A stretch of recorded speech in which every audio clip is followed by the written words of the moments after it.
আমি এই 2 বছর চালাই। অটোরিকশায় 2 বছর যাবত চালান? জি, এর আগে বাড়ি নিজের ছোয়া মিলে চালাইছি। এই যে সমিলের কাজ সেরে এসে রিক্সা চালাচ্ছেন, কোনটা ভালো? ব্যবসার সামনে কোনো রিক্সার তুলনা হয়? এই যে রিক্সা চালাচ্ছেন, অটোরিকশার বিরুদ্ধে অনেক অভিযোগ আছে, এগুলো রাস্তায় প্রচুর অ্যাক্সিডেন্ট করতেছে। অ্যাক্সিডেন্টগুলো মূলত কেন হয়? অনেকগুলো আছে মনে করেন নেশাখোর, একজনের জন্য 10 জন নষ্ট।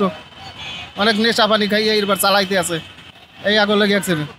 দ্রুত চালায়, নেশা পানি খাইয়ে যদি নেশা পানি খাইয়ে গাড়ি চালায় আর মাথা ঠিক থাকে, এত সবই সমান দেয়। এটা অনেক জরুরি, এটা সরকার দেওয়া উচিত। কিন্তু অনেক গাড়ি এখন, এটা সরকারের দেওয়া উচিত। মানে আগে মনে করেন আসলে কি অনেক পার গাড়ি ছিল, এখন হয়েছে অনেক অটো গাড়ি। ঠিক আছে, পার গাড়ি থেকে অনেক বেশি হয়ে গেছে অটো গাড়ি। কারণ এটা তো আর বন্ধ করতে পারবে না। যে কোনো পর্যায়ক্রমে সরকারের ভূমিকা নেওয়া উচিত।